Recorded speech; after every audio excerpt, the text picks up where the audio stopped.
Insulinlar ta'sir qilishiga ko'ra 5 turli bo'ladi. Birinchisi ultra qisqa ta'sir qiluvchi insulinlar. Ikkinchisi qisqa ta'sir qiluvchi insulinlar. Uchinchisi o'rta ta'sir qiluvchi insulinlar. To'rtinchisi uzoq ta'sir qiluvchi va beshinchisi o'ta uzoq ta'sir qiluvchi insulinlarga bo'linadi. Va 6-tur insulin ham bor. Bular mix, ya'ni aralash insulinlar. 25 yoki 30% qism tiniq, ya'ni o'ta qisqa ta'sir qiluvchi insulin, 70-75 qism esa o'ta ta'sir qiluvchi insulinlardan iborat bo'ladi. Insulinlar qilinish sohalariga ko'ra ham 5 ga bo'linadi. Birinchi, eng tezkor so'riluvchi soha bu kindik sohasi. Kindigingizning o'ng chap yoniga va pastki qismlariga har doim qilinishidan 2 sm dan joyini o'zgartirib qilasiz. Bu eng tez, ya'ni birinchi bo'lib so'rilib, ta'siri tez boshlovchi soha kindik atrofi hisoblanadi. Ko'proq qisqa ta'sir qiluvchi va ultra qisqa ta'sir qiluvchi insulinlar shu sohaga buyuriladi.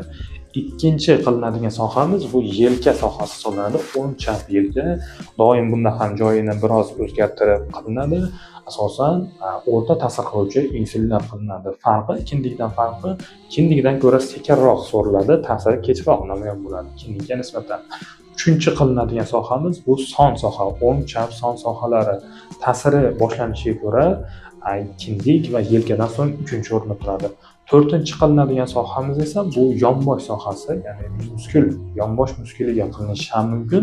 Ta'siri qolgan 3tasidan so'ng namoyon bo'ladi. Beshinchi sohasi ham bor. Bu yonbosh, ya'ni biqin sohalariga ham qilishingiz mumkin.